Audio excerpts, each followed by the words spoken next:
ছেড়ে দেওয়ার মধ্যে সুখ আছে। মনে করেন কেউ আপনাকে গালি দিয়েছে, তো আপনি অনেস্ট, আপনি সৎ এবং আপনি কোনো অন্যায় করেননি, আপনি মাজলুম, তারপরেও আল্লাহর সন্তুষ্টির জন্য ছেড়ে দিলে, আচ্ছা থাক, কিছু দিয়েছে, ওকে কিছু বললাম না, ছেড়ে দিন। এই ছেড়ে দেওয়ার মধ্যে যে এত সুখ, এটা আপনি বুঝতে পারবেন না। এই সুখটা উপলব্ধি করেছেন স্বয়ং রাসূল সাল্লাল্লাহু আলাইহি ওয়াসাল্লাম। মক্কা বিজয়ের দিন ওই যে বহু মানুষ এসে কি বলেছিল, ভয়ে কাঁপছে যে রাসূল সাল্লাল্লাহু আলাইহি ওয়াসাল্লাম তাদেরকে আবার মৃত্যুদণ্ড দেন কিনা, আছে না? আল্লাহ নবী বললেন যে লা তাসরিবা আলাইকুমুল ইয়াউমা, তোমাদের উপর আজকে আমার কোনো অভিযোগ নাই, ওয়া আনতুম তুলাকা, তোমরা মুক্ত, যাও, ছেড়ে দেব। এটা শান্তি।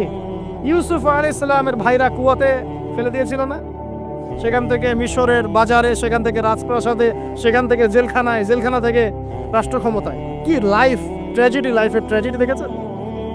এখন ইউসুফ আলাইহিস সালাম যখন শেষে ভাই থেকে চিনলেন, তিনি কি ভাইদের প্রতি প্রতিশোধ নিয়েছেন?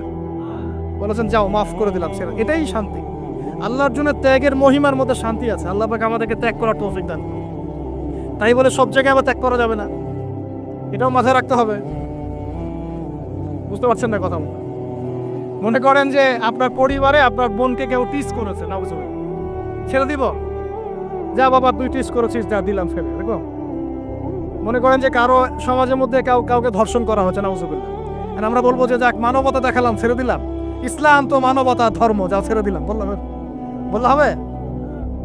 সব জায়গায় ইসলাম মানবতা শেখায় নাই, কারণ কোনো জায়গায় মানবতা না শেখানোটাই ফরজ।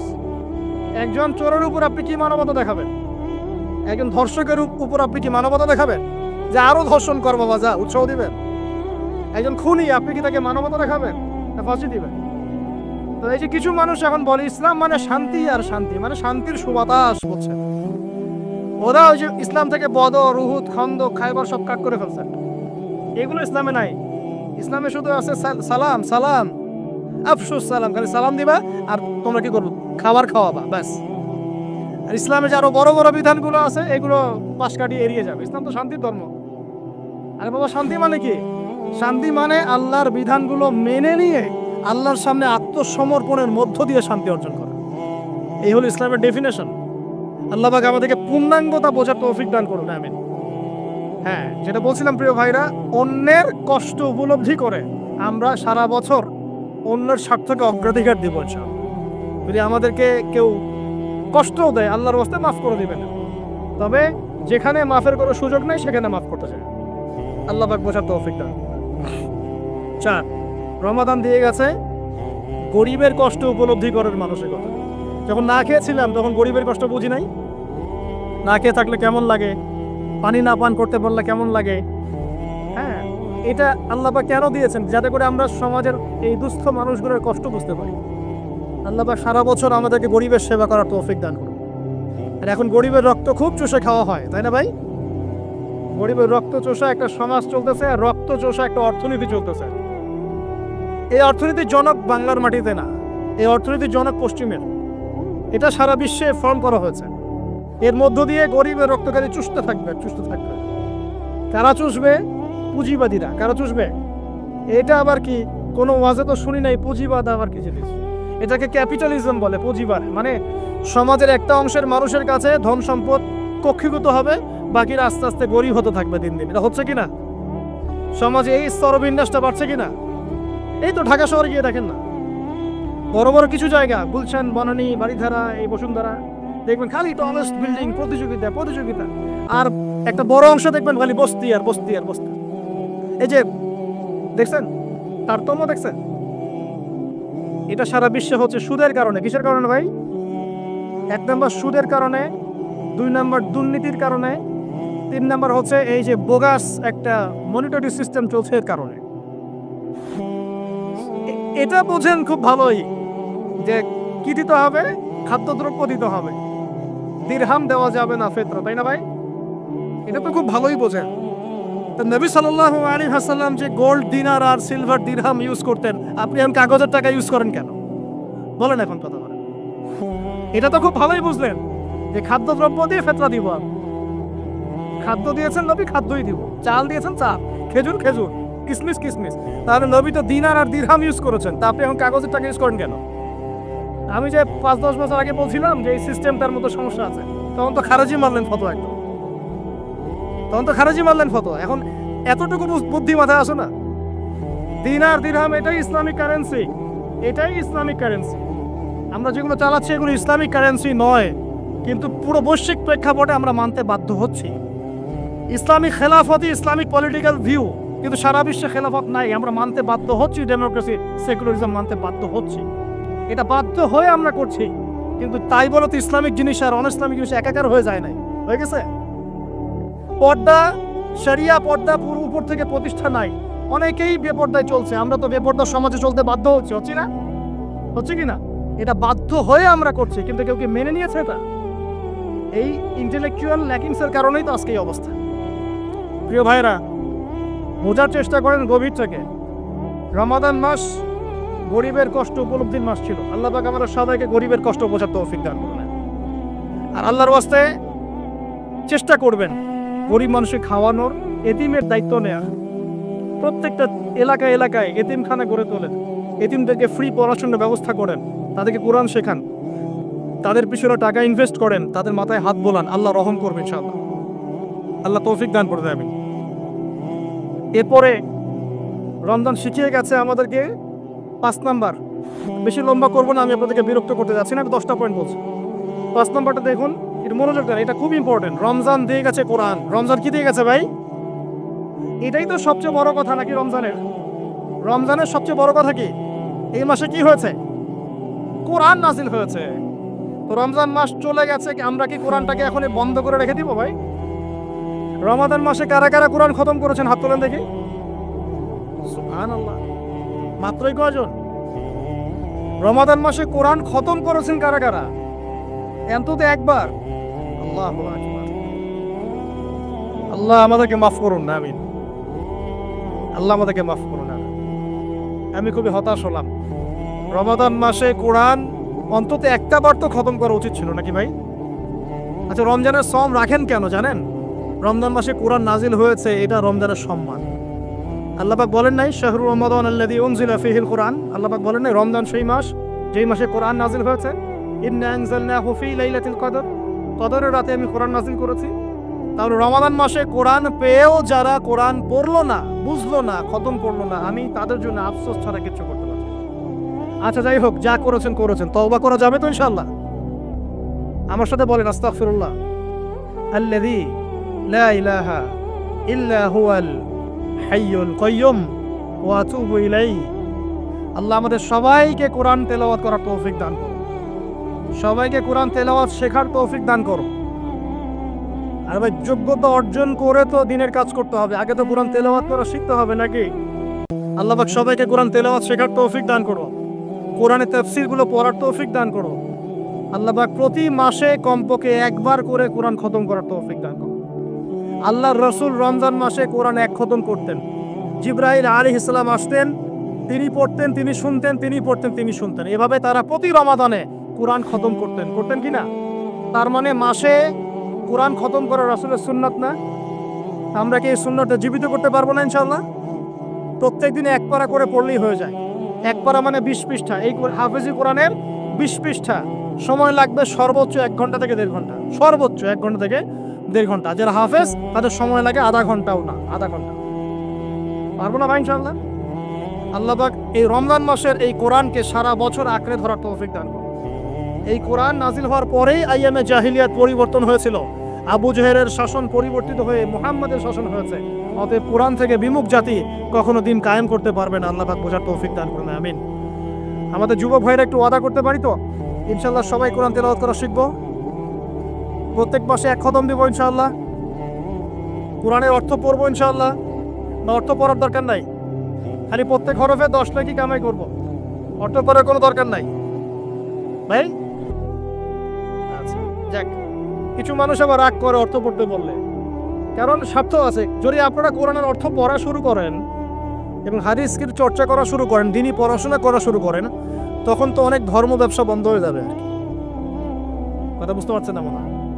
আপনারা যদি শিক্ষিত হওয়া শুরু করেন, কোরআনের A to Z অর্থ পড়া শেষ করেন, হাদিসগুলো পড়া শুরু করেন, ওলামায়ে কেরামের সাথে পরামর্শ করে বইপত্র পড়া শুরু করেন, হ্যাঁ, বিভিন্ন ইসলামিক কোর্সগুলো করতে থাকেন, আস্তে আস্তে আপনার যোগ্যতা বাড়বে, তখন তো আপনি কি করবেন না, ধর্মের নামে বিভ্রান্ত হতে চাইবেন না। অনেকের তখন ধর্ম ব্যবসাটা কি হবে, বন্ধ হয়ে যাবে। অতএব এই কারণে অনেকে চায় না যে মানুষ কোরআনের অর্থ বুঝুক। আমি আমার মন থেকে আপনাদেরকে রিকোয়েস্ট করছি, সবাই কোরআনের অর্থটা পড়ার চেষ্টা করেন। পারা যাবেন ইনশাআল্লাহ ভাই? আল্লাহ আমাকে তৌফিক দেখ, আপনাদের সবাইকে তৌফিক দান। আর কমপক্ষে দিনে এক পারা করে কোরআন তেলাওয়াত করবেন। আল্লাহ মা বোনদেরকে তৌফিক দেখ, আপনাদের সবাইকে তৌফিক দান। এটা হলো 5 নাম্বার। 6 লাইলাতুল কদর মনে আছে কোন দশকে ছিল? আচ্ছা, কি মনে হয় আপনাদের এবার কদর কততম রাতে ছিল? কি মনে হয় বলেন তো, কে কি বলেন? বেজত তো জানি, কার কার মনে হয় 21 ছিল, কার মনে হয় 23, 27, 29, কার কার কি মনে হয়? আমি আমার জীবনে, এবার আমি আমার অভিজ্ঞতা বলি, আমার জীবনে এইরকম রমাদান আমি কখনো কাটাই নাই। আমার কাছে মনে হয়েছে এই রমজানেও আল্লাহ আমাদের প্রতি নারাজ হয়ে আছে। পুরো রমজান চলে যাচ্ছে, বৃষ্টি হচ্ছে না, এই সামান্য একটু বৃষ্টি, অথচ রমজান মাস আসার আগেই পরিবেশ ঠান্ডা হয়ে যেত না? আগে রমজান মাসে কন্টিনিউয়াসলি বৃষ্টি হতো, স্পেশালি শেষের দশকে অনেক বৃষ্টি হতো, এবং বৃষ্টি ছিল একটা আলামত যেটা দেখে আমরা চিনতে পারতাম যেটা কদরের রাত হতে পারে। এবার চেনাই যাচ্ছে না, খেয়াল করে দেখেন নাই? গরম, আর আমরা তো ঢাকায় ছিলাম, গরমের তীব্রতায় থাকা যাচ্ছে না, এসি থেকে বাইরে বেরিয়ে হওয়া যাচ্ছে না। আল্লাহ পাক নারাজ, ইস্তেসকার দোয়া করা হচ্ছে, বৃষ্টি হচ্ছে না। চিন্তা করতে পারেন? আর এমনও যুগ ছিল যে ওলামায়ে কেরাম, মানে দ্বীনের যারা রিপ্রেজেন্টেটিভ, আলেম ওলামা, মুত্তাকি পরহেজগার ব্যক্তিরা আনাচে কানাচে দোয়া করতো, সাথে সাথে বৃষ্টির নামাজ শুরু করতো। এমন হচ্ছিল না? শোনেন, কেন হচ্ছে না? কারণ আমরা হয়তোবা এখনো সেই পর্যায়ের তাকওয়া, সেই পর্যায়ের আল্লাহ ভীতি এখন অর্জন করতে পারি নাই, যে আমরা দোয়া করলেই সাথে সাথে কবুল হয়ে যায়। হয়তোবা আমাদের ভিতরে অনেক ত্রুটি আছে, এই ত্রুটিগুলো আগে দূর করতে হবে। আল্লাহ পাক তৌফিক দান করুন। আর আমার মনে হয় এমন অনেক মানুষ এই বাংলার জমিনে আছেন যারা যদি এই নামাজের সুযোগ পেতেন তাহলে তারা দোয়া করার সাথে সাথেই বৃষ্টি বর্ষণ, কিন্তু তারা সুযোগ পাচ্ছেন না। এই একজন ছেলে বুঝতে পারছে কথার অর্থটা কি। এমন বহু মানুষ বাংলার মাটিতে আছে, হয় তারা যদি সুযোগ পেত নামাজটা পড়ার, হয়তো বা বৃষ্টি হতো। নাই বুঝলেন, একটু লেটে বুঝেন। আচ্ছা, বাংলাতে এমন অনেক মানুষ আছে যারা নীরবে নিভৃতে তাহাজ্জুদে আল্লাহর কাছে এত কান্নাকাটি করে, এত আমল করে, এত পরহেজগার মানুষ, তাদের দোয়ার বদৌলতে অনেক কিছু হয়। এটা আপনারা বিশ্বাস করেন? বিশ্বাস করতে হয়। আল্লাহ পাকের এই বান্দারা দুনিয়াতে আছে বলেই বহু কিছু হয়। আল্লাহর অনেক আযাব গজব আল্লাহ পাক উঠিয়ে নেন। আর এখন যে অবস্থা হয়েছে, আমরা সবাই, বেশিরভাগই, আমরা সবাই বলবো না, বেশিরভাগই আমরা সুবিধাবাদী মুসলিম হওয়ার চেষ্টা করছি। ইসলামের যে অংশগুলো পালন করলে খুব মজা লাগে এগুলো আমরা পালন করতে চাই, যেগুলো পালন করলে সমস্যা হতে পারে আমরা গায়ে দাগ লাগতে দিতে চাই না। মানে আমি চলবো ঠিক, গায়ে যেন একটা আচরণ না লাগে, কেউ ভালো মন্দ না বলে, গালিগালাজ না করে, সুন্দরের মতো চলবো আর কি। অথচ এই সুন্নত নবী সাল্লাল্লাহু আলাইহি ওয়াসাল্লামের তাকদিরও জোটে নাই। জুটেছে? বুঝতে হবে। আল্লাহ পাক আমাদের সবাইকে পরিপূর্ণ কোরআন সুন্নাহ ফলো করার তৌফিক দান করুন, আমিন। এই লাইলাতুল কদর নিয়ে কথা বলছিলাম, এটা পাওয়ার জন্য ইতিকাফ করেছিলাম কিনা? অনেকে করেছেন। রাত জেগেছেন কিনা? এই যে রাত্রি জাগরণ করার যে ব্যাপারটা, এটা কি রমজানের শিক্ষা? রমজানে ছেড়ে যাওয়া একটা চেতনা কেমন? রাত জাগরণের মধ্য দিয়ে আল্লাহকে পাওয়া যায়। তারাবি পড়েছেন, তাহাজ্জুদ পড়েছেন না? এই তাহাজ্জুদে আপনি আল্লাহর কাছে চেয়েছেন, দোয়া করেছেন, আল্লাহকে ডেকেছেন, জিকির করেছেন, তখন আল্লাহর সাথে আপনার একটা গভীর সম্পর্ক ছিল না? এই সম্পর্ক রমজান যাওয়ার সাথে সাথে কি বন্ধ করে দিব, না সারা বছর ধরে রাখবো ইনশাআল্লাহ? আমিন।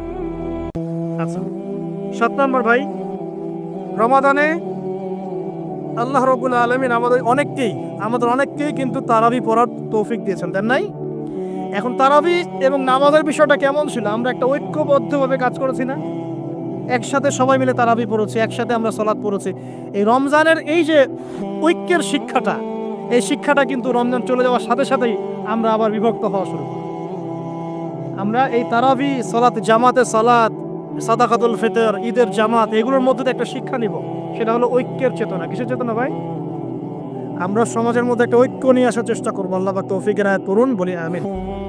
8 নাম্বার, রমজান মাসে আমরা যাকাত দিয়েছি অনেকে, সাদাকাও করেছেন অনেকে। দান সাদাকা বেশি বেশি করেছেন, যাকাত দিয়েছেন, সাদাকাতুল ফিতর দিয়েছেন, মাশাআল্লাহ। এই কাজগুলো কেন করেছেন? যাতে সাদাকার মধ্য দিয়ে আমাদের গুনাহগুলো মাফ হয়ে যায়। আল্লাহ পাক আমাদেরকে এই সাদাকার ওসিলায় কালকে আমাদের মাফ করেন, আরো সে ছায়া দেন এবং জান্নাত দান করেন। এই দান সাদাকার সিলসিলাটা, বেশি বেশি দান সাদাকার সিলসিলাটা সারা বছর চালু রাখতে হবে। আল্লাহ পাক তৌফিক এনায়েত করুন। আর এই দান করার সময় খেয়াল রাখবেন দানের টাকা কোথায় যাচ্ছে, খেয়াল রাখবেন আপনার দানের টাকা যাচ্ছে কোথায়, খেয়াল রাখতে হবে। এগুলো সমস্যা চলছে না সমাজে। দান কোথায় করবেন খেয়াল রাখবেন, কোন জায়গায় দান করলে আপনার দানটা সঠিকভাবে ইউটিলাইজ করা হবে এবং ইসলামের পথে এটা কাজে লাগানো হবে, এটা খেয়াল রাখবেন। আপনার দানটা সঠিকভাবে ব্যয় হচ্ছে কিনা। এই জন্য আমি পরামর্শ দিই, আগে আপনি আপনার আত্মীয়দের হক আদায় করেন, গরিব আত্মীয় স্বজনকে বেশি বেশি দান করার চেষ্টা করেন, তাদেরকে যাকাত দেওয়ার চেষ্টা করেন। এরপর ফি সাবিলিল্লাহ, দিনের কাজগুলো যেগুলো হয়, দিনের মসজিদ, দিনের মাদ্রাসা, দিনী মেহনত, দিনী অ্যাসোসিয়েশন, দিনী কোনো প্রজেক্ট, এইগুলোতে আপনি বেশি বেশি দান খয়রাত করার চেষ্টা করেন। আল্লাহ পাক তৌফিক দান করেন, আমি। 8 নম্বর, 9, তারাবি, তাহাজ্জুদ নামাজ, এগুলো আমাদের ঐক্যের চেতনা শিখিয়েছে। আমরা শাওয়াল মাস আসার সাথে সাথে যেন এগুলো ভুলে না যাই। এবং ওই যে প্রথমে বলেছিলাম যে রমাদান মাসে কেবলা পরিবর্তন হয়েছে, একটা নতুন জাতির উত্থান ঘটেছে, মানে খ্রিস্টান জাতির সাথে আমরা বিচ্ছেদ ঘোষণা করেছি। এখন সারা বছর আমরা যেন তাদের কৃষ্টি কালচার এগুলো ফলো করা শুরু না করি। কেবলা পরিবর্তনটা মানে কি? মানে ওদের সাথে আমরা চলবো না, আমরা নতুন কেবলা নিয়ে এসেছি, নতুন জাতি আমাদের। এখন আমরা কি আমাদের জীবনের বিভিন্ন ক্ষেত্রে আমরা কি ওদের আদর্শ, ওদের নীতি, ওদের রীতি এগুলো ফলো করতে পারি? পারি না। যদি কেউ করি তাহলে কেবলা পরিবর্তনের অর্থ আমরা বুঝতে পারি নাই। এটা আমাদের খুব ভালো করে আয়ত্ত করতে হবে। আর সর্বশেষ যে কথাটা বলতে চাই সেটা হলো, রমাদান মাসে ওই যে বদরের যুদ্ধ হয়েছিল, মনে আছে?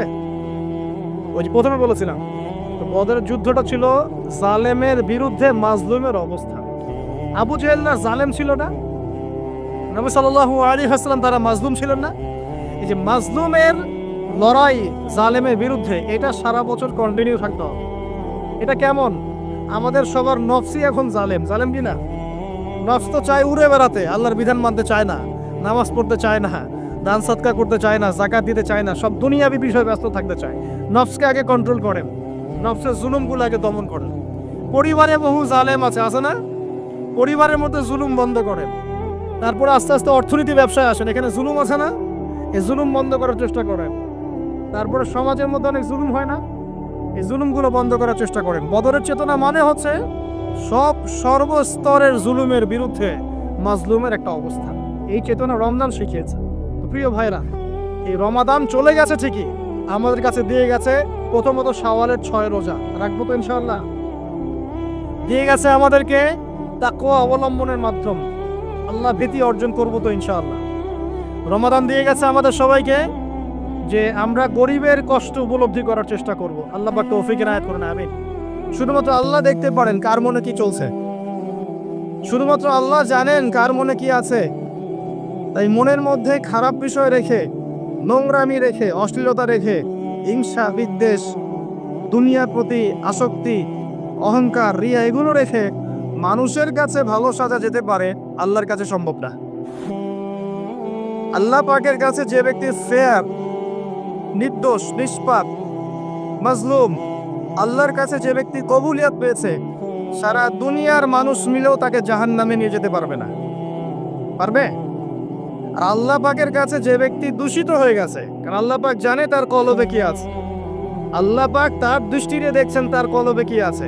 আল্লাহ যদি তাকে রিকগনাইজ করেন যে এর কলবে দোষ আছে, ত্রুটি আছে, হিংসা আছে, পরশ্রীকাতরতা আছে, রিয়া অহংকার আছে, অশ্লীলতা আছে, শিরক আছে, কুফর আছে, আল্লাহ পাক তাকে জাহান্নামে পাঠাবেন ইনশাআল্লাহ তাআলা। তো তাকওয়া মনের ব্যাপার, তাকওয়া বাইরের লেবাস পোশাকের বিষয় নয়। আল্লাহ পাক সিয়ামকে উদ্দেশ্য করে বলছেন, রোজা আমি ফরজ করেছি যাতে তোমরা মুত্তাকি হতে পারো। এবার এখান থেকে আমাদের শিক্ষা কি? আমরা সওম রাখি, দেখা যায় মাশাআল্লাহ আমরা সাহরি করি, আমরা ইফতার করি, মাঝখানে না খেয়ে থাকি, স্ত্রী সহবাস করি না। কিন্তু রোজা রেখেও আমাদের অনেক ব্যক্তি আছেন যারা সুদ খান, রোজা রেখে অনেক ব্যক্তি আছেন যারা ঘুষ নেন। আমাকে বলতে দেন, আমি ভুলে যাব না, আপনারা ঠিক বলতে থাকেন, আমি ভুলে যাব। রোজা রেখে অনেক ব্যক্তি আছে যারা জেনা করছে। রোজা রেখেছে বয়ফ্রেন্ড গার্লফ্রেন্ডের সাথে ফ্রি মিক্সিং এ আছে। রোজা রেখেছে দেখবেন মাপে কম দিচ্ছে, মাপে ওজনে কম দিচ্ছে। রোজা রেখেছে কিন্তু দুর্নীতি করছে। রোজা রেখেছে অন্যের সম্পদ আত্মসাৎ করছে। রোজা রেখেও ব্যবসায়িক পণ্য মজুত করে বাজারে সিন্ডিকেট সৃষ্টি করছে। পণ্যের দাম ইচ্ছাকৃতভাবে বাড়িয়ে দিচ্ছে। মানুষ অসহায়ের মতো নিত্য প্রয়োজনীয় দ্রব্যের জন্য কি হাহাকার টানা করছে। রোজা রেখে যদি মানুষ এই কাজগুলো করে, আবার দেখা যায় রোজা রেখেও মানুষ নামাজ পড়ছে না। অনেকেই রোজা রেখেছে শুধু তারাবির নামাজ পড়ে 5 ওয়াক্ত নামাজ জামাতে পড়ছে না। রোজা রেখেও যাকাত দিচ্ছে না। রোজা রেখেছে মিথ্যা কথা বলছে। রোজা রেখেছে মানুষের গীবত করছে। রোজা রেখে ঝগড়া বিবাদ করছে। রোজা রেখে যদি এই কাজগুলো করে লাআল্লাকুম তাত্তাকুন, ওই হকটা আদায় হয়নি। আমি কি বুঝাতে পারছি ভাই? তার মানে সওম কিভাবে রাখবো? উত্তর, আল্লাহ পাকের নবী মুহাম্মদ সাল্লাল্লাহু আলাইহি ওয়াসাল্লাম যেভাবে রেখেছেন আমি সেভাবে রাখবো। নবী করিম সাল্লাল্লাহু আলাইহি ওয়াসাল্লাম সওম রেখে খাওয়া এবং পানার যেমন ত্যাগ করতেন, স্ত্রী সহবাস ত্যাগ করতেন, তিনি 5 ওয়াক্ত সালাত আদায় করতেন। বেশি বেশি সওম রেখে দান খয়রাত করতেন। সওম রেখে বেশি থেকে বেশি কোরআন তেলাওয়াত করতেন। সওম রেখে ইফতার করাতেন। সওম রেখে নবী সাল্লাল্লাহু আলাইহি ওয়াসাল্লাম যুদ্ধও করেছেন। আমার কথা কি বুঝতে পারছেন?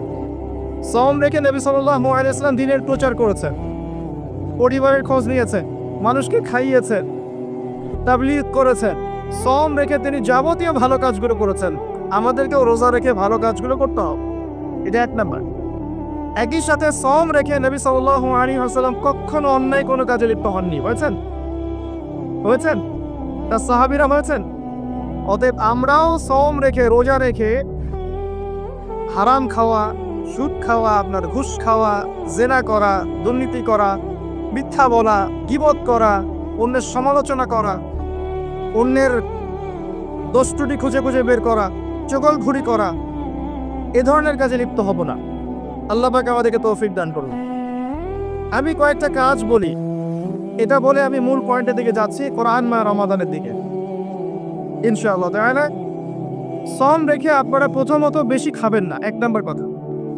সওম রেখে আপনারা বেশি খাবেন না, সেহরিতে খুব বেশি আয়োজন করতে যায়েন না।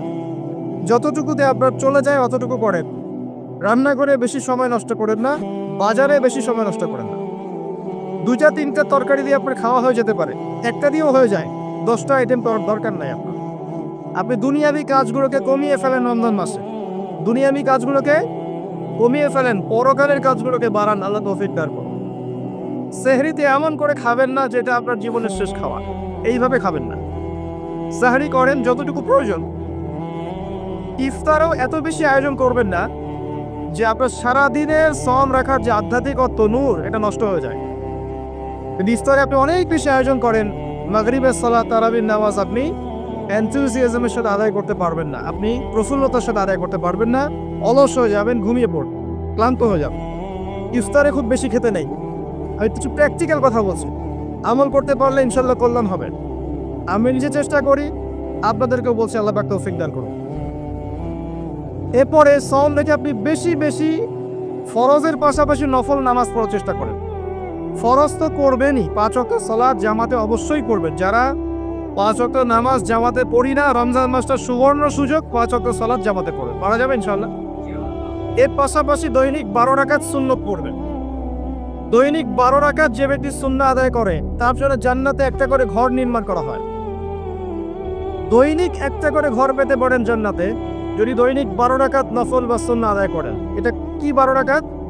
ফজরের আগের 2, জোহরের আগে 4, পরে 2, 6 আর 2 8, মাগরিবের পরে 2 10, এশার পরে 2 12। এই 12 রাকাত নফল বা সুন্নাহ যে আদায় করে প্রত্যেক দিন, তার জন্য জান্নাতে একটা করে ঘর নির্মাণ করা হয়। সুবহানাল্লাহ। রমজান মাস এটা ছাড়বেন না ইনশাআল্লাহ, আল্লাহ পাক তৌফিক দান করুন। এবং 5 ওয়াক্ত সালাত তো অবশ্যই জামাতে পড়বেন, আল্লাহ পাক তৌফিক দান করুন, আমিন। বিশেষভাবে ফজর এবং এশা এবং আসর, এগুলো যেন জামাত না ছোটে। যদি কারো ছুটেও যায় আপনি একা পড়ে নেবেন। যদি ঘুমিয়ে থাকেন ঘুম থেকে উঠলেই পড়ে নেবেন। যদি ভুলে যান স্মরণ হলেই পড়ে নেবেন। যদি আপনি মুসাফির হন কসর করে নেবেন। নামাজ ছাড়া যাবে না। এমন একটা জায়গায় আপনি আছেন যেখানে আপনার কোনো কাপড়ই নাই, মনে করেন আপনার কোনো পবিত্র কাপড়ই নাই। এমন একটা জায়গায় আপনি আছেন কোনো কাপড় নাই, অজুর পানিও নাই, আপনার তায়াম্মুমের মাটিও নাই। আপনি কি করবেন? নামাজ পড়বেন না? কি করবেন? নামাজ আছে আপনার উপর ফরজ। আপনাকে এমন জায়গায় রাখা হয়েছে আপনি অজুও করতে পারছেন না, তায়াম্মুমও করতে পারছেন না, কোনো সুযোগ নাই এবং আপনার কাপড়ও নাপাক হয়ে গেছে। আপনি কি করবেন? নামাজ ছেড়ে দিবেন? নামাজ ছেড়ে দিবেন? ছাড়বেন না। নামাজের কোনো মাফ নাই, নামাজের কোনো মাফ নাই। আর নামাজ বলতে আমি বর্তমান সময়ে চলমান 3G 4G নামাজকে বোঝাচ্ছি না। আমি মেনশন করতে যাচ্ছি নবী সাল্লাল্লাহু আলাইহি ওয়াসাল্লাম যেভাবে নামাজ পড়তেন সেই নামাজের কথা। তিনি ধীর স্থিরভাবে নামাজ পড়তেন। তিনি কি আমাদের মতো 4G স্পিডে নামাজ পড়তেন? রুকু করলে সেজদা পাওয়া যায় না। অনেক মসজিদে দেখবেন তারাবি হবে রমজান মাসে এত দ্রুত যে আসলে মুসল্লি বুঝতে পারে না কি তেলাওয়াত করা হচ্ছে। শেষের আয়াত থেকে লম্বা টান দিয়ে ছাড়া হয়, ওইটা খালি বুঝতে পারে এখন রুকু হবে, এইটুকু বুঝতে পারে। এরকম নয়। আপনি হারাম শরীফে দেখবেন, কাবা ঘরে দেখবেন, মসজিদ নববীতে দেখবেন, অন্যান্য যত মসজিদগুলো আছে আরব কন্টিনেন্টে, এখানে দেখবেন ধীর স্থিরভাবে তারাবির সালাত হয়, সুন্দর কেরাত হয়, লম্বা কেরাত, লম্বা রুকু, লম্বা সাজদা এবং প্রশান্তির সাথে মানুষ সালাত আদায় করে। আমি এই সালাতকে বোঝাচ্ছি। রমাদান মাসে সালাতটাকে প্রশান্তির সাথে আদায় করেন, তাড়াহুড়া করবেন না। কারণ ওমা খালাকতুল জিন্না ওয়াল ইনসা ইল্লা লিয়াবুদুন, আমি জিন আর মানুষকে শুধু আমার ইবাদত করার জন্যই সৃষ্টি করেছি, অন্য কোনো কারণে আল্লাহ পাক সৃষ্টি করেন নাই। এর জন্যই তো পৃথিবীতে এসেছি নামাজ পড়তে। নামাজে এত তাড়াহুড়া কেন? দুনিয়ার সমস্ত কাজ ধীর স্থিরভাবে করি, মসজিদে আসলে কখন বের হবো তার আগে আমরা প্রতিযোগিতা সৃষ্টি করি। এটা কি ঠিক হচ্ছে ভাই? এটা ঠিক হচ্ছে? নামাজ স্থিরভাবে পড়ে, ধীর স্থিরভাবে পড়ে, আল্লাহ পাক তৌফিক দান করে। আসেন রমাদানে আমি একটা কথা বলি, যাকাত, যাদের যাকাত আছে, নিসাব পরিমাণ সম্পত্তি হয়েছে, রমজানে যাকাত দিয়ে দিবেন। যাকাত নিয়ে তাল বাহানা করবেন না। আল্লাহর ওয়াস্তে যাকাত দিয়ে দেন। যাকাত হচ্ছে আপনার সম্পদে গরিবের হক। অন্যের হক নষ্ট করলে এই শাস্তি আল্লাহ পাক এমনভাবে দিবেন, ওই সম্পদটাকে আল্লাহ পাক গলাবেন, গলিয়ে কপালে গালে পিঠে লাগিয়ে দিবেন এবং একটা সাপের আকৃতি দিবেন, এই সাপ গলায় ঝুলে থাকবে এবং কপালে ঠোকর দিবে। বলেন নাউযুবিল্লাহ। যাকাত দিয়ে দেন। যাকাত ইসলামিক অর্থনীতির মূল ভিত্তি। যাকাত না থাকলে ইসলামিক ইকোনমিক টিকবে না। ইসলামিক ইকোনমিক্সের মূল বেইস হচ্ছে যাকাত এবং সাদাকা এবং বিজনেস, ব্যবসা। এগুলো নিয়ে পড়াশোনা করেন। আমি মাহফিলে এত ডিটেলস বলতে পারি না। আমি আগেও বলেছি, আমি ওয়াজ মাহফিলে আমি আমার জানা মতে 30-40% কথা বলতে পারি না। বাকি 60% পড়ে, 50% পড়ে। এগুলো বলার পরিবেশ এই মাহফিলগুলো নয়। ইনশাআল্লাহ আস্তে আস্তে যতটুকু জানি বলার চেষ্টা করবো। ওয়া তাওফীকি ইল্লা বিল্লাহ আলাইহি তাওয়াক্কালতু ওয়া ইলাইহি উনীব। যাকাত ইসলামিক ইকোনমিক্সের বেস।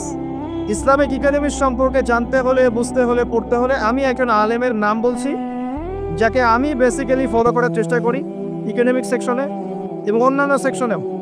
তিনি আমার খুব শ্রদ্ধেয় একজন আলেম, আল্লামা তাকি উসমানী জামাত বারাকাতুহু। তার ইকোনমিক্সের সিরিজ আছে, ইসলামিক অর্থনীতির সিরিজ আছে বই, 10টা-15টা বই শুধু অর্থনীতির উপরেই। এগুলো কেনেন, ঢাকায় বাংলা বাজারে পাবেন, কিনে এনে বাসায় পড়েন, আপনি দেখবেন ইসলামিক অর্থনীতি কী জিনিস। আর অর্থনীতির জ্ঞান না থাকার কারণেই, অর্থনীতির বিশুদ্ধ জ্ঞান না থাকার কারণেই আমরা ইবাদত বন্দেগীর জীবনে, নামাজে হলেও ব্যবসায়িক জীবনে, অর্থনৈতিক জীবনে পাক্কা সুদখোর হয়ে বসে আছে। আমার কথা কি বুঝতে পারছেন ভাই? অর্থনীতির জ্ঞান দরকার আছে না? একটা রাষ্ট্র মনে করেন যার কাছে অর্থনৈতিক সুপার পাওয়ার, তার কাছে ইকোনমিক চাবিকাঠি আছে। ওয়ার্ল্ডের একটা রাষ্ট্র মনে করেন তার কাছে অর্থনৈতিক চাবিকাঠি আছে, সে চাইলে কাউকে ইকোনমিকভাবে দুর্বল করতে পারে, কাউকে শক্তিশালী করতে পারে। এখন অন্যান্য রাষ্ট্ররা এই আনুগত্য করবে না? করবে না? করবে। অর্থনীতির মূল ভিত্তি। নবী সাল্লাল্লাহু আলাইহি ওয়াসাল্লাম মদিনায় হিজরত করে যখন মদিনা সনদ তৈরি করলেন, সাহাবীদের মধ্যে ভ্রাতৃত্বের বন্ধন স্থাপন করলেন, ইহুদিদের সাথে চুক্তি করলেন, মসজিদ নববী নির্মাণ করলেন। এরপরে তিনি প্রথম যেখানে ফোকাস করেছেন সেটা হলো মুসলিমদের অর্থনীতি সমৃদ্ধ করার কাছে, তারপরে সামরিক বাহিনী গঠন ইত্যাদি ইত্যাদি। অর্থনীতি মূল জিনিস। আর এই বিষয়গুলো আমাদের প্রতিষ্ঠানগুলোতে আরো বেশি বেশি পড়ানো উচিত। এটা আমার নাসিহা। বাকি যারা এর দায়িত্বশীল তারা বুঝবেন। আসুন, আমি যেটা বলছিলাম, রমাদান মাসে যাকাতগুলোকে দিয়ে দেন। এটা আপনার সম্পদে গরিবের হক। যাকাত ইসলামিক সমাজে সাম্য নিয়ে আসবে। গরিব না খেয়ে মারা যাবে না। আপনার সম্পদে ওর হক আছে, ওই হকটা না দিয়ে আপনি মৃত্যুবরণ করেন না, আল্লাহর ওয়াস্তে। এই পর্যন্ত যে যাকাতগুলো দেন নাই সেটাও হিসেব করা উচিত যে আপনি কত টাকা যাকাত দেন নাই। আল্লাহ পাকের কাছে ইস্তেগফার করা উচিত যে আল্লাহ, আমার 20 বছর আগ থেকে যাকাত ফরজ হয়েছে, আমি যাকাত এখনো দেইনি, আল্লাহ আমাকে মাফ করো। যদি সম্ভব হয় টাকাগুলো দিয়ে দিয়েন। আল্লাহ পাক তৌফিক দান করুন, দোয়া করি। রমজান মাসে বেশি থেকে বেশি তাসবিহ তাহলিল করবেন, বেশি বেশি সময় নষ্ট করবেন না। হয়তো ফেসবুকে কমেন্ট করতে গিয়ে, পোস্ট দিতে গিয়ে অহেতুক সময় নষ্ট করবেন। এগুলোর কোনো ফায়দা নাই, এগুলোর খুব একটা ফায়দা নাই। বাস্তবিক মাঠে ময়দানে যারা কাজ করে এদের মধ্যে ফায়দা আছে। মুসলিমরা মাঠে কাজ করবে, মাঠে। এখন যারা মাঠে কাজ করছে তারা ফেসবুকে এত শোডাউন করে না, এত আইওয়াশ করে না। আপনি কি আজকে জানতে পেরেছেন যে বাংলাদেশে কতজন মানুষ খ্রিস্টান হয়েছে? জেনেছেন? আপনি কি আজকে জানতে পেরেছেন যে বাংলাদেশে কতজন মানুষ কাদিয়ারি হয়েছে? জেনেছেন?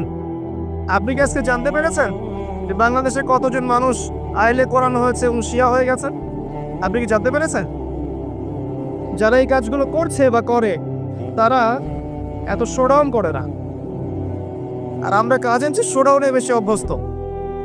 আল্লাহ পাক আমাদেরকে বোঝার তৌফিক দান করুন। মসজিদে কাজ করেন, মসজিদ ভিত্তিক দাওয়া দেন, খুতবা দেন, তালিম পড়েন, আল্লাহ রাস্তায় সময় লাগান, মাঠে ময়দানে দিনের কাজ করেন, ইনশাল্লাহ দিন এগিয়ে যাবে ইনশাআল্লাহ। অনলাইন একটা অপশন যেখানে আপনি বিশুদ্ধ বিষয়গুলোর প্রচার করতে পারেন। এটা ঝগড়া করার প্ল্যাটফর্ম নয়, এটা কাউকে বিতর্কিত করার প্ল্যাটফর্ম নয়, এটা কারো প্রতি বিদ্বেষ ছাড়ার প্ল্যাটফর্ম নয়, এটা মনের দুঃখ প্রকাশের প্ল্যাটফর্ম নয়। এটা একটা মাধ্যম যেটা নিয়ন্ত্রণ করে খ্রিস্টানরা। এই মাধ্যমটা নিয়ন্ত্রণ করে কারা? খ্রিস্টানরা। খ্রিস্টানের প্ল্যাটফর্মে গিয়ে দিনের কতটুকু খেদমত হয় এটা আল্লাহ ভালো জানেন, আমরা বুঝি না খুব একটা। অবশ্য মনে করছেন যে অনেক প্রচার প্রসার হচ্ছে, কল্যাণের চেয়ে এখানে অকল্যাণ অনেক বেশি আছে। সময় হলেই বুঝতে পারবেন ইনশাআল্লাহ। কল্যাণের চাইতে এখানে যে অকল্যাণ বেশি আছে এটা সময় হলে বুঝতে পারবেন ইনশাআল্লাহ। আমি অপেক্ষা করছি সময়ের জন্য, আমি সময়ের অপেক্ষা করতে বলছি। সময়টা হোক, তখন বুঝতে পারবেন ইনশাআল্লাহ এগুলোর মধ্যে কল্যাণের চাইতে অকল্যাণটা বেশি ছিল। এগুলো নিয়ন্ত্রণ মুসলিমদের হাতে নেই, এটা টোটাল নিয়ন্ত্রণ আপনি। কনস্ট্রাকটিভ কিছু নয়। একটা ছেলে দিনের জ্ঞান অর্জন করতে চাবে, সে ইউটিউবে ঢুকবে, ওই বিষয়ের লেকচার শুনতে চাবে। যখনই সার্চ দিবে সে দেখবে ওই বিষয়ে এক আলেম যা বলেছেন তার বিপক্ষে আরেকজন কি বলেছেন এটা চলে আসবে। অমুক যা বললেন তমুকের বিরুদ্ধে, তমুক যা বললেন তমুকের বিরুদ্ধে, এটা চলে আসবে। ও একদিন একটা বিষয় পড়বে, আরেকদিন আরেকটা লেকচার শুনবে, আরেকদিন আরেকটা বই পড়বে, আরেকদিন আরেকটা লেকচার শুনবে। ও বিক্ষিপ্তভাবে ইসলাম চর্চা করবে, ওর মধ্যে কোনো কনস্ট্রাকটিভ ইসলামিক আইডিওলজি ইনস্টল করা যাবে না। আমরা কি স্কুল লাইফে এভাবে পড়াশোনা করেছি? কলেজে এভাবে পড়াশোনা করেছি? মাদ্রাসায় কি এভাবে এলোমেলো পড়াশোনা করেছি? শুরুটা হয় একটা লেভেল থেকে, লেভেল 1, লেভেল 2, লেভেল 3, লেভেল 4, আস্তে আস্তে আস্তে আস্তে মানুষ একটা লেভেলে যায়। আর আপনি যখন অনলাইন সেকশনকে এই অর্জনের একমাত্র মাধ্যম বানিয়েছেন তখন আপনার মস্তিষ্ক বিক্ষিপ্ত হয়ে গেছে। আপনি ছাড়ার কথা বুঝতে পারছেন? হয়তো বুঝতে পারছেন না। যখন আপনি অনলাইনটাকে দিনের জ্ঞান শেখার একমাত্র মাধ্যম বানিয়েছেন তখন আপনার মস্তিষ্কটা বিক্ষিপ্ত হয়ে গেছে এবং আপনি এখানে গঠনমূলক বিষয়ের চেয়ে সমালোচনা বেশি দেখেছেন। এবং এমনও কিছু কুরুচিপূর্ণ বিষয় আছে এখানে যেটা দেখলে মানুষের ইসলাম সম্পর্কে বিরূপ ধারণা সৃষ্টি হয়। সময় হোক বুঝবে। আর যারা এইগুলোর প্রভাবে যাদের উপরে জুলুম আর নির্যাতন এসেছে তারা জানে যে ভিতরের বিষয়গুলো কি। যখন সময় আসবে বুঝবেন এগুলোর কল্যাণের চাইতে অকল্যাণ অনেক বেশি আছে। আমার নাসিহা, রুট লেভেল থেকে কাজ করেন, মসজিদে কাজ করেন, তালিমে কাজ করেন, খুতবায় কাজ করেন, মসজিদ ভিত্তিক কাজ করেন, মাদ্রাসা করেন, মহিলা মাদ্রাসা করেন, তালিমে বৈঠক চালু করেন, মহিলাদের তালিম চালু করেন, মক্তব চালু করেন, রুট লেভেল থেকে কাজ করেন, দিনের বিজয় হবে ইনশাআল্লাহ। যাই হোক, এগুলো নিয়ে আজকে এত বেশি কথা বলবো না, আমরা মূল পয়েন্টে আসি।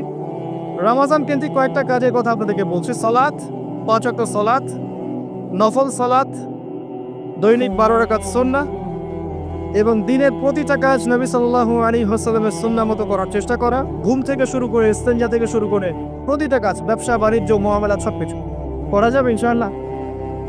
পাশাপাশি আল্লাহ পাকের জিকির বেশি বেশি করে করেন, বেশি থেকে বেশি আল্লাহ জিকির করেন, ইলম অর্জন করেন, আলেম ওলামার কাছে যান, যদি কোনো বিষয় না বোঝেন তাদেরকে জিজ্ঞাসা করেন, মক্তবে যান, মাদ্রাসায় যান, বাচ্চাদেরকে মক্তবে পাঠান, রমজান মাসটাকে এনজয় করেন, যাকাতগুলো দিয়ে দেন, বেশি বেশি দান সাদাকা করেন রমজান মাসে, বেশি থেকে বেশি মানুষকে ইফতার করানোর চেষ্টা করেন, বেশি থেকে বেশি মানুষকে ইফতার করানোর চেষ্টা করেন।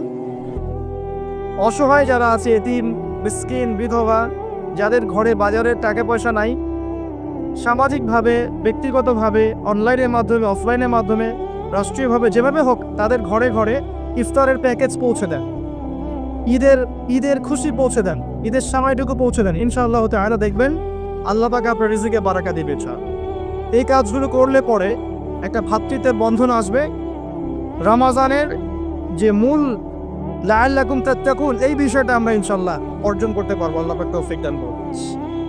আমি এখন আমার আলোচনার মূল জায়গায় আসছি। এতক্ষণ যেগুলো বললাম শুধু রমজান কেন্দ্রিক কথা বললাম, যাতে আপনারা রমজান মাসে টার্গেট করতে পারেন, এই কাজগুলো করব। আর যারা তালেবে ইলম আছেন, রমজান একটা টার্গেট করবেন পড়াশোনা করার। কিভাবে পড়বেন? আপনাকে বেসিক থেকে স্টার্ট করতে হবে। হুট করে একটা বই হাতে নিলেন ইসলামিক অর্থনীতি, কালকে একটা বই হাতে নিলেন ইসলামিক রাজনীতি, কালকে একটা বই হাতে নিলেন সহিহ বুখারী, পরশু একটা নিলেন কোরআনের তাফসীর। বিক্ষিপ্ত পড়াশোনা নয়। এই পড়াশোনাগুলো আপনাকে কনস্ট্রাকটিভ জ্ঞান দিবেন, আপনার মাথাটাকে বিক্ষিপ্ত করে ফেলবে। আমি হয়তো বুঝাতে পারছি না। যদি কেউ তওবা করে ইসলামের দিকে আসে এবং চিন্তা করে আমি এখন পড়াশোনা করব, জ্ঞান অর্জন করব, আমল করব, দিনের জন্য কিছু করব, তখন তাকে একটা বেসিক থেকে পড়াশোনা স্টার্ট করতে হবে। এই বেসিক থেকে স্টার্ট করতে পারে সবচেয়ে ভালো মাদ্রাসার বাচ্চারা, মাদ্রাসার সাথে সম্পৃক্ত যারা, তারা সৌভাগ্যবান। আমরা দোয়া করি আল্লাহ পাক তাদেরকে আরও বারাকা দান করুন। কিন্তু জেনারেল যারা, তাদের সমস্যা আছে, কারণ তারা কোনো সঠিক গাইডলাইন পায় না যে প্রথমে কোন বইটা পড়বো, তারপর কি ইত্যাদি ইত্যাদি। আমি আপনাকে আমার লাইফ থেকে একটা অ্যাড্রেস করছি। সহজ কিতাব থেকে শুরু করে আস্তে আস্তে আস্তে আস্তে কঠিনের দিকে যান। কথা কি বুঝতে পারছেন ভাই? সহজ কিতাব মানে কি? ধরেন আপনি কোরআন তেলাওয়াত করতে জানেন না, আগে আপনাকে কোরআন তেলাওয়াত শিখতে হবে, বেসিক তেলাওয়াত শিখতে হবে, তাসবিহ শিখতে হবে। এরপরে আপনি মনে করেন কোরআন তেলাওয়াতে পারদর্শী হয়ে গেছেন, এখন আপনাকে বিশুদ্ধ করে কোরআন নিয়মিত পড়ার চর্চা করতে হবে, ডেইলি এক পারা করে, যাতে আপনার মুখের মধ্যে জড়তা কেটে যায়, আপনি বেশি বেশি ফ্লুয়েন্টলি কোরআন তেলাওয়াত করতে পারেন। এরপরে আসবে এই লেভেল যখন আপনাকে আরবি ভাষা, সাহিত্য, ব্যাকরণগুলো শিখতে হবে। ফর এক্সাম্পল, যে মিজান মুনসাহিব বলেন, নাহু সরফের কিতাবগুলো বলেন, এই যে বইগুলো আছে, এসো আরবি শিখি, বেসিক কিছু কিতাব, এই কিতাবগুলো আপনাকে পড়তে হবে। এই কিতাবগুলো কিন্তু আপনি একা একা পড়তে পারবেন না, এগুলো আপনাকে অবশ্যই ওস্তাদের কাছে গিয়ে পড়তে হবে। এবং আমি সবসময় বলি যে বাংলাদেশের প্রেক্ষাপটে কওমি ঘরানার যে উলামায়ে কেরাম আছেন, তারা এই বিষয়ে অনেক অনেক অনেক বেশি দক্ষ। তাদের কাছে গেলে আপনি বিশুদ্ধ জ্ঞানটা পাবেন ইনশাআল্লাহ। এটা আমার নাসিহা। দেখেন, আমি এমন মানুষ নই, যদি আপনি আমাকে একটা থাপ্পড় দেন এবং আপনার মধ্যে যদি কোনো খায়ের বা কল্যাণ থাকে, আমি বলবো যে আপনার মধ্যে এই কল্যাণটা আছে। এই মানসিকতা অর্জন করতে না পারলে আল্লাহর কবুলিয়াত আপনার কাছে আসবে না। অতএব মন থেকে কলবুন সালিম হয়ে যান, স্বচ্ছ হয়ে যান। এই জায়গায় আমি বলছি, এই সেক্টরে উলামায়ে কেরামের কাছে গেলে আপনি সঠিক বিশুদ্ধ আরবিকের জ্ঞানটা পাবেন। আস্তে আস্তে আপনি গভীর ফিকহের জ্ঞান পাবেন, উসুলে হাদিসের জ্ঞানগুলো পাবেন, তাফসীরের গভীর জ্ঞানগুলো পাবেন। আমি বলছি না অন্য সেকশনে যে আলেমরা আছেন তাদের কাছে না, এটা বলছি না। আমার পরামর্শ, এখানে গেলে আপনি বেশি পাবেন। একটা বিষয় আছে, আপনি বিরিয়ানি খাচ্ছেন আর আপনাকে দেওয়া আছে সাদা ভাত, আপনার ভালো লাগে বিরিয়ানি, তা আপনি কি বিরিয়ানি খাবেন না? যেটা বেস্ট আপনি সেটা খেতে চাবেন। তো সেটাই আমি বলছি আপনাকে, যেটা বেস্ট আমার কাছে মনে হচ্ছে আপনি সেখানে যান। আমার পরামর্শ আপনি চাইলে মানতেও পারেন, না চাইলে নাও মানতে পারেন, এটা আপনার এখতিয়ার। আমি আপনাকে জোর জবরদস্তি করতে পারবো না। এরপরে আপনাকে আসতে হবে সহজ হাদিসের কিতাবগুলো এবং সহজ ফিকহের বইগুলো, যেমন ফিকহুল মুয়াসসার, এই বইটা পড়তে পারেন। আস্তে আস্তে আপনি বড় ফিকহের বইয়ের দিকে যাবেন, ওস্তাদের সহবতে হেদায়েতগুলোতে পড়ে যাবেন। প্রথমে গিয়ে সহিহ বুখারী হাতে নেবেন না, আপনাকে প্রথমে হাদিসে আরবাঈন, বুলুগুল মারাম মিন আদিল্লাতিল আহকাম, ফাইজুল কালাম বলেন, তারপরে আপনার মিশকাতুন মাসাবিহ বলেন। আস্তে আস্তে গ্র্যাজুয়ালি আপনি আবু দাউদ, তিরমিজি, নাসাই এদিকে যান। আগে বড় কিতাবে যাবেন না। আর বুখারী মুসলিম তো আগে হাতে নেয় প্রশ্নই ওঠে না। যারা শুরুতে এগুলো হাতে নিয়ে ফেলবে তারা কিন্তু বিভ্রান্ত হয়ে যাওয়ার সম্ভাবনা অনেক বেশি। কারণ আপনি যদি একবারে মেডিকেল সায়েন্সের একটা বই হাতে নেন, আপনি ইংরেজি রিডিং পড়া শিখেছেন, ইংরেজি জাস্ট রিডিং পড়তে পারেন, এখন আপনি মেডিকেল সায়েন্সের একটা বই হাতে নিয়েছেন, আপনি কি আদৌ এর গভীরতা বুঝতে পারবেন? কথা কি বুঝতে পারছেন? আবার এই কথাগুলো খুব ইম্পর্টেন্ট কথা, কিন্তু ওয়াজ মাহফিলে সচরাচর এগুলো কথা হয় না। এগুলো কনস্ট্রাকটিভ কথা, যেটা আপনার জীবনকে বদলাতে পারে ইনশাআল্লাহ। পড়াশোনার ক্ষেত্রে এই মেথোডোলজি ফলো করেন, আপনি ভালো করবেন ইনশাআল্লাহ। আমরা তো কিছুই না, আমি দোয়া করি আপনারা আমাদের চেয়ে অনেক ভালো হন। আমরা আস্তে আস্তে সরে যাবো ইনশাআল্লাহ। যে দিনকাল পড়ছে আস্তে আস্তে সরে যেতেও হবে মনে হচ্ছে। এরপরে যারা আসবেন তাদের জন্য আমি কিছু পথ পদ্ধতি বলে দিয়ে যাচ্ছি, যে এগুলোর উপর আমল করেন, পড়াশোনা এইভাবে করেন, ইনশাআল্লাহ দেখবেন এমন প্রজন্ম আসবে যাদের হাতে আল্লাহ পাক ইসলামের বিজয়ের পতাকা দেবে ইনশাআল্লাহ। এটা আমার বিশ্বাস। আর আমরা দুর্ভাগ্যজনকভাবে অথবা সৌভাগ্যজনকভাবে এমন একটা সাইকোলজি পরিবেশের চলাফেরা করি আর কি, যেখানে একজন আরেকজনের ভালো খুব একটা দেখতে পারে না। যখন কারো ভালো হতে থাকে বেশিরভাগ মানুষের এটা সহ্য হয় না, এবং এভাবেই আমরা দিনকে ক্ষতিগ্রস্ত করি।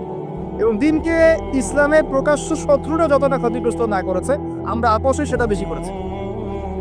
তো এই জন্য আমি ফিল করি যে হয়তোবা আস্তে আস্তে এমন প্রজন্ম আসবে যেহেতু আমরা এর যোগ্য নই, যাদের হাতে আল্লাহ পাক ইনশাআল্লাহ তাআলা ইসলামের বিজয়ের পতাকা দিবে। এগুলো আপনাদের উদ্দেশ্য বলছি যে আমরা তো কিছুই করতে পারছি না, আপনারা এগুলো পড়াশোনা করেন, এভাবে আসেন, আস্তে আস্তে সহজ থেকে কঠিন পর দিকে যান। হাদিসের ক্ষেত্রেও, তাফসিরের ক্ষেত্রেও, ফিকহের ক্ষেত্রেও, এবং আলেম ওলামাদের কাছে গিয়ে পড়ে থাকবেন। যেটা বুঝবেন না অনুনয় বিনয় উঠে বোঝার চেষ্টা করবেন। তারা যদি বোঝাতে সময় না পায়, ব্যস্ত থাকে, বিজি থাকে, আপনি লেগেই থাকবেন, ইনশাআল্লাহ দেখবেন আল্লাহ আপনাকে জ্ঞান দিবেন ইনশাআল্লাহ। এগুলোর টিপস। এরপরে আরও বলবো, শুধু এই ইসলামিক সাবজেক্টগুলো পড়লেই সব কিছু হবে না, এই কথাটা বোঝার চেষ্টা করেন। শুধু ইসলামিক সাবজেক্টগুলো পড়লেই সব হবে না, এর সাথে আপনাকে চলমান বিশ্বের জন্য উপযোগী অনেক সাবজেক্ট পড়তে হবে।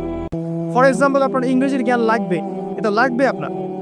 আপনার ইতিহাসের জ্ঞান লাগবে, অর্থনীতির জ্ঞানটা আপনার লাগবে, ইসলামের ইতিহাসের জ্ঞান লাগবে, নবী সাল্লাল্লাহু আলাইহি ওয়াসাল্লামের সিরাতের জ্ঞান লাগবে, সাহাবীদের জীবনের জ্ঞান লাগবে, ফিকহের জ্ঞান লাগবে, আপনার তাফসীরের জ্ঞান লাগবে, উসুলে হাদিসের জ্ঞান লাগবে, উসুলে তাফসীরের জ্ঞান লাগবে, উসুলে ফিকহের জ্ঞান লাগবে। এর পাশাপাশি আমি বলবো জিওপলিটিক্স, ভূরাজনৈতিক প্রেক্ষাপটের জ্ঞান লাগবে, পলিটিক্যাল সায়েন্সের জ্ঞান লাগবে। সবগুলো জ্ঞান যখন একসাথে হবে, আর এগুলো একদিনে হবে না, আস্তে আস্তে হবে ইনশাআল্লাহ। এই ট্র্যাকে চলতে মৃত্যু হয়ে গেলে হয়ে যাক। আপনার 10 বছর, 20 বছর, 30 বছর সময় লাগছে, লাগুক না, সমস্যা কি? সারাটা জীবন লাগিয়ে দেন। এই সাবজেক্টগুলো একসাথে যখন আপনি পড়বেন, বা আস্তে আস্তে আপনি যখন এই সবগুলো বিষয়ের জ্ঞান অর্জন করতে পারবেন, তখন কি আপনি ফিল করবেন যে আপনি যা দেখছেন সবাই তা দেখতে পাচ্ছে না, আপনি যা শুনছেন সবাই সেটা শুনতে পারছে না, আপনি যে উপলব্ধি করছেন সবাই সেটা উপলব্ধি করতে পারছে না, এবং আপনি আল্লাহর নূর দিয়ে দেখছেন। এই জায়গায় একটা কথা, শুধুমাত্র এই সাবজেক্টগুলো পড়লেইও সব হবে না। আরও একটা বিষয় দরকার, সেটা হলো মনের মধ্যে কোনো হিংসা রাখা যাবে না। মনটা ফ্রেশ, পবিত্র রাখতে হবে। হিংসা, বিদ্বেষ, রিয়া, অহংকার, গীবত, তহমত, এগুলো ঊর্ধ্বে থাকতে হবে। আপনাকে এগুলো ঊর্ধ্বে থাকতে হবে। আপনাকে মানুষ গালি দেখ, বিতর্কিত করুক, ভালো বলুক, মন্দ বলুক, হাবি যাবি, যা ইচ্ছা বলুক, এটা আপনার জন্য খায়ের এবং কল্যাণকর। কিভাবে? পরকালের মাঠে উঠে আপনি অনেক নেকি পাবেন ইনশাআল্লাহ, ফ্রি অফ কস্ট। যারা এগুলো করবে বা করছে আপনার এগেনস্টে, আপনি কিয়ামতের মাঠে উঠে দেখবেন লাখ লাখ কোটি কোটি নেকি আপনার আমলনামায় শেয়ারের মাধ্যমে শেয়ার হচ্ছে। কিভাবে? কারণ তারা আপনাকে বিতর্কিত করেছে, মিথ্যা বলেছে, অপবাদ দিয়েছে, বিপদ করেছে, গালি দিয়েছে, কিন্তু আপনি এর যোগ্য ছিলেন না, আপনি মাজলুম ছিলেন। অতএব আল্লাহ পাক আপনাকে জাযা দিবেন, এটা আপনার জন্য খায়ের, কল্যাণকর। ওই জন্য এগুলো ঊর্ধ্বে রাখতে হবে আপনাকে। ঊর্ধ্বে থেকে বেশি বেশি আল্লাহর জিকির, তাজকিয়া, আল্লাহর কাছে কান্নাকাটি করা, দোয়া করা, ভিক্ষা চাওয়া, আল্লাহ আমাকে ইলম দাও, আল্লাহ আমাকে ইলম অনুযায়ী আমল দাও, আল্লাহ আমাকে তোমার নূর দাও, যাতে করে আমি তোমার নূর দিয়ে দেখতে পারি। ইনশাআল্লাহ তখন আপনার কলবের মধ্যে আত্মশুদ্ধি আসবেন ইনশাআল্লাহ তাআলা। তখন দেখবেন এইরকম আলোর প্রদীপ যদি হাজার হাজার মানুষ তৈরি হয়, প্রত্যেকটা ঘরে ঘরে একটা করে, তখন একটা সমাজকে আপনি পাবেন, যে সমাজের হাতে ইসলামের বিজয়ের পতাকা উঠবে ইনশাআল্লাহ। আমাদের মূল সমস্যা হচ্ছে আত্মশুদ্ধি এবং অজ্ঞতা। আসেন ভাই, কি বিরক্ত হচ্ছেন? কিছু বেসিক কথা বললাম, এই কথাগুলো সবগুলো যে আমাকে সবাই শিখিয়ে দিয়েছে এমন নয়। কিছু কিছু বিষয় আমি নিজে অভিজ্ঞতা থেকে শিখেছি, চলতে ফিরতে শিখেছি, মানুষের সাথে মিশতে গিয়ে শিখেছি। যে কথাগুলো বললাম এটা যদি আপনি আমল করতে পারেন, আপনার সন্তানকে শেখাতে পারেন, আমি খুবই আশাবাদী পরবর্তী প্রজন্মকে নিয়ে তারা ইনশাআল্লাহ তাআলা আল্লাহর জমিনে দেখবেন আল্লাহর দ্বীন প্রতিষ্ঠা করবে ইনশাআল্লাহ।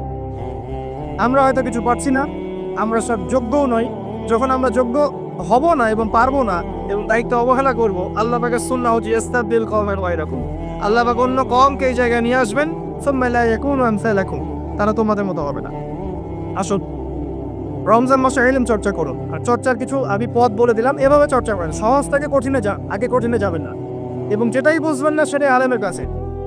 আর আপনি সব বুঝবেন না এমন নয়, অনেক কিছু আপনি বুঝবেন, অনেক কিছু আপনি বুঝবেন, যেটা বুঝবেন না সেটা আপনি আলেমের কাছে যাবেন। আর যে বিষয়গুলো কিনে উম্মার মাঝে ইখতিলাফ আছে, যে বিষয়গুলো কিনে উম্মার মধ্যে ইখতিলাফ আছে, আপনার কাদা ছোড়াছুড়ি আছে, দগাদলি আছে, ইত্যাদি ইত্যাদি, একে অপরের সমালোচনা করতে ব্যস্ত হয়ে আছে, এগুলো আপনি টেকনিক্যালি এড়িয়ে চলেন। উম্মার এই ক্রান্তিকালে এগুলো নিয়ে সময় নষ্ট করার দরকার নেই। আপনি মূল বিষয়গুলোর দিকে ফোকাস করে এগিয়ে যান ইনশাআল্লাহ। মূল বিষয় কি? সালাত। মূল বিষয় যাকাত, সাওম, হজ, উমরা, আমর বিল মারুফ, নাহি আনিল মুনকার। মূল বিষয় হচ্ছে আল্লাহর জমিন, আল্লাহর দ্বীন, তাওহীদ, সুন্নাহ, আপনার বেদাত, শিরক, এগুলো মূল বিষয়। হালাল হারাম, রিবা, জিনা, ইসলামের এগেইনস্টে খ্রিস্টানদের ষড়যন্ত্র, এগুলো তো মূল বিষয়। মূল বিষয়গুলো কিনে এগিয়ে যান ইনশাআল্লাহ, দেখবেন বাকি বিষয়গুলো আল্লাহ পাক ঠিক করে দেবেন ইনশাআল্লাহ। আল্লাহ পাক আমাদের সবাইকে কনস্ট্রাকটিভ জ্ঞান অর্জন করার তৌফিক এনায়েত করুন, আমিন। প্রিয় ভাইয়েরা, এখানে আমি আসছি যে রমজানটাকে কোরআনময় করবেন কিভাবে। রমজানে এই আমলগুলো করবেন, আল্লাহ পাক তৌফিক দান করুন আমাকে আপনাদের সবাইকে। একটা বিষয়ের দিকে ফোকাস করবো আমি এখন, সেটা হচ্ছে কোরআন কেন্দ্রিক রমাদান। একটা আয়াত আমি তেলাওয়াত করছি। আল্লাহ রাব্বুল আলামিন সূরা বাকারার মধ্যে বলেছেন, শাহরু রমাদানিল্লাযী উনজিলা ফীহিল কুরআন হুদাল লিন-নাস ওয়া বায়্যিনাতিন মিনাল হুদা ওয়াল ফুরকান। আল্লাহ রাব্বুল আলামিন বলছেন, রমাদান সেই মাস, রমাদান সেই মাস যেই মাসে আমি কোরআন নাজিল করেছি। বলেন সুবহান। রমাদান সেই মাস যেই মাসে আমি কোরআন নাজিল করেছি। কি জন্য নাজিল করেছি? হুদাল লিন-নাস, যাতে করে এই কোরআন মানব জাতিকে পথ দেখায়। হুদাল লিন-নাস শুধু মুসলিমদের জন্য নয়, বরং হুদাল লিন-নাস পুরো মানব জাতির জন্য কোরআন হচ্ছে হেদায়েত। ওয়া বায়্যিনাতিন মিনাল হুদা, এটা হচ্ছে স্পষ্ট একটা দলিল, একটা প্রমাণ। ওয়াল ফুরকান, সত্য মিথ্যার চূড়ান্ত মানদণ্ড। আল্লাহ পাক এই কিতাব সম্পর্কে আরো বলেছেন, যালিকাল কিতাব লা রাইবা ফি, এটা এমন একটা কিতাব যে কিতাবে কোনো সন্দেহ নাই। আরো বলেছেন, ওয়া ইন কুনতুম ফি রাইবিন মিম্মা নাযালনা আলা আবদিনা ফাতু বিসূরাতিন মিন মিথলি, যদি কোনো সন্দেহ থেকে থাকে কোরআন সম্পর্কে, একটা সূরা রচনা করে দেখাও, একটা সূরা এনে দেখাও। ওয়া দাউ শুহাদাকুম মিন দুনিল্লাহি ইন কুনতুম সাদিকিন, তোমাদের সমস্ত সাক্ষীদেরকে ডেকে নিয়ে আসো, সহযোগিতা নাও, তারপরে একটা সূরা রচনা করে দেখাও। ওয়া ইল্লাম তাফআলু, যদি করতে না পারো, ওয়া লান তাফআলু, কোশ্চেন কালে পারবেও না, তাহলে ফাত্তাকুন নারাল্লাতী ওয়াকুদুহা আন-নাস ওয়াল হিজারা, তাহলে সেই আগুনকে ভয় করো যে আগুনের ইন্ধন হবে মানুষ আর পাথর। আল্লাহ পাক এখানে একটা বিষয় দিকে ফোকাস করছেন। কোরআন আল্লাহ পাক রমাদান মাসে নাজিল করেছেন, যে বইয়ে কোনো সন্দেহ নাই, যেটা স্পষ্ট প্রমাণ, যেটা বায়্যিনাত, যেটা হুদান, এবং যেটা হচ্ছে ফুরকান, ন্যায় অন্যায়, সত্য মিথ্যা, হক বাতিলের চূড়ান্ত মানদণ্ড আল্লাহর ওহী আল কোরআন আল্লাহ পাক রমাদান মাসে নাজিল করেছেন। অন্য সূরা আল্লাহ বলেছেন, ইন্না আনজালনাহু ফি লাইলাতিল কদর, আমি কদরের রাতে আমি কদরের রাতে কোরআন নাজিল করেছি। আর কদরের রাত কি শবে বরাতে নাকি রমাদান মাসের শেষ দশকে? রমাদান মাসের শেষ দশকের বিজোড় রাত 21, 23, 25, 27, 29, এর মধ্যে একটা রাত হচ্ছে লাইলাতুল কদর। আল্লাহ তাআলা বলেন, কদরের রাতে আমি কোরআন নাজিল করেছি এবং কোরআনের সমস্ত বিষয়ের সমাধান নাজিল করেছি। কোথায় আছে? সূরা নাহল 89 নম্বর আয়াত। আল্লাহ পাক বলেন, ওয়া নাযালনা আলাইকাল কিতাব তিবয়ানান লিকুল্লি শাই, আমি এমন একটা কিতাব নাজিল করেছি হে নবী তোমার উপরে সাল্লাল্লাহু আলাইহি ওয়াসাল্লাম, যে কিতাবটা তিবিয়ানাল লিকুল্লি শাই, প্রত্যেকটা বিষয়ের ব্যাখ্যা। কোরআন প্রতিটা বিষয় নিয়ে ব্যাখ্যা। ওয়া হুদান এবং হেদায়েত, ওয়া রাহমাতান এবং দয়া, ওয়া বুশরা লিল মুসলিমিন, মুসলিমদের জন্য সুসংবাদ। সূরা কাহফে আল্লাহ আরো বলেছেন, ওয়া লাকাদ সাররাফনা ফি হাযাল কুরআন লিন-নাস মিন কুল্লি মাসাল, আমি মানব জাতির জন্য কোরআনে প্রত্যেকটা বিষয় ব্যাখ্যা করেছি, প্রতিটা বিষয়। ওয়া কানাল ইনসান আকসারা শাইইন জাদালা, কিন্তু মানুষ বেশিরভাগ বিষয়ে বিতর্ক করতে পছন্দ করে। সূরা বনী ইসরাঈলের মধ্যে একই আয়াত আছে। এখন কথা হচ্ছে আল্লাহ পাক কোরআন নাজিল করেছেন রমজান মাস, লাইলাতুল কদরে। আমরা যে রমজান মাসকে এই আমলের মৌসুম হিসেবে নিয়েছি, এত মহিমান্বিত আল্লাহ পাক করেছেন, এর পিছনে একটা মাত্র মূল কারণ, রমাদানকে মহিমান্বিত করার একটা মূল কারণ, সেটা হচ্ছে রমজান মাসে কোরআন নাজিল করা হচ্ছে। কদরের রাতে যখন আইয়াবে জাহিলিয়াতের মধ্যে সুদ ছিল, শিরক ছিল, জিনা ছিল, ব্যভিচার ছিল, পাপাচার ছিল, আপনার গোত্রীয় হানাহানি ছিল, নারীর অবমাননা ছিল, মাদক ছিল, এরকম একটা সমাজের মধ্যে আল্লাহ পাক কোরআন নাজিল করেছেন।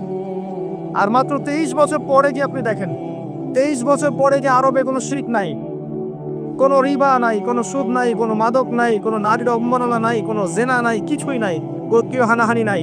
23 বছরের মধ্যে কোরআনের আলোকে জাহেলি সমাজ আলোকিত সমাজে পরিণত হচ্ছে, বলেন সুবহানাল্লাহ। কিভাবে হলো? কোরআনের হক আদায় করার কারণে। তারা কোরআন পড়েছেন, কোরআনের অর্থ বুঝেছেন, কোরআন হিফজ করেছেন, কোরআনের আদেশ মেনেছেন, নিষেধকে বর্জন করেছেন, কোরআনের দাওয়াত দিয়েছেন, কোরআনের লসগুলো প্রতিষ্ঠা করেছেন, কোরআনের হক আদায় হয়েছে, সমাজ পরিবর্তন হয়েছে। এখন রমজান মাসে আমরা কোরআনময় করব কিভাবে? এখন আপনি জানেন কোরআন কেন্দ্রিক রমাদান মাস। রমাদান মাস কেন মর্যাদা মণ্ডিত? এক কথায় উত্তর হচ্ছে এই মাসে কোরআন নাজিল করা হয়েছে। এখন অ্যাজ এ মুসলিম আমার কি দায়িত্ব?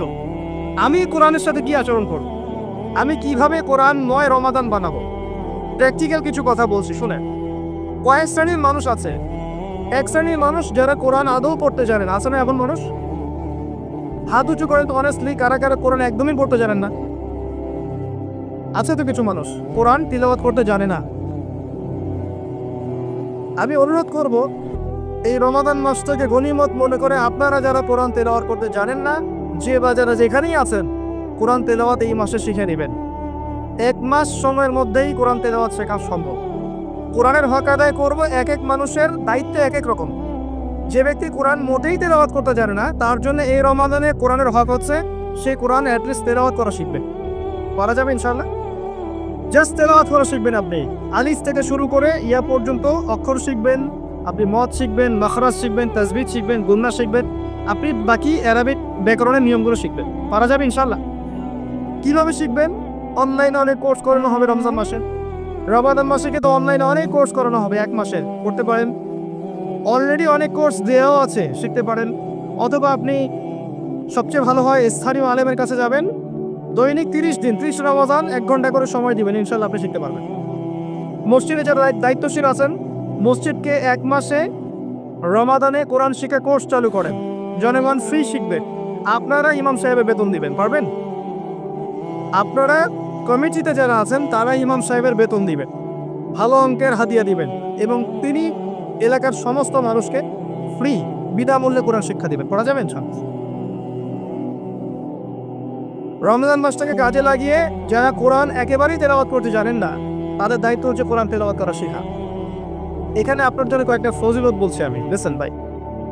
যদি আপনি কোরআন তেলাওয়াত করতে শিখে নেন এবং একবার বিশুদ্ধ করে শিখে নেন, আজীবন এটা আপনার কাজে দিবে। আপনার জন্য রাসূলের কয়েকটা হাদিস, শুধু আপনার জন্য।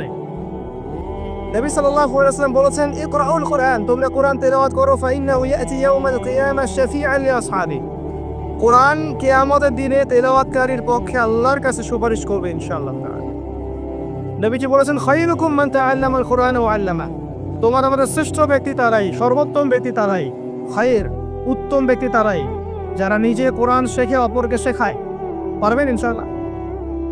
একটা হাদিসে বলেছেন, কোরআন যারা তেলাওয়াত করে, কোরআন তেলাওয়াত করে এর উপর মাহির হয়, দক্ষ হয়, মুআসসাফারাতিল কিরামিন বাররা, তারা সম্মানিত ফেরেশতাদের সাথে হাসর করবে। আর যারা তেলাওয়াত করতে গিয়ে আটকে যায়, ওয়া ইয়াতাদাউ ফিহি ওয়া হুয়া আলাইহি শাক, ফালাহু আজরান। যে ব্যক্তি তেলাওয়াত করতে গিয়ে আটকে যায় আবার চেষ্টা করে তার জন্য ডাবল পুরস্কার আছে। আপনি তেলাওয়াত করে শেখেন, সূরা ফাতিহা তেলাওয়াত করবেন, এটা কোরআনের সবচেয়ে মর্যাদামণ্ডিত আয়াত।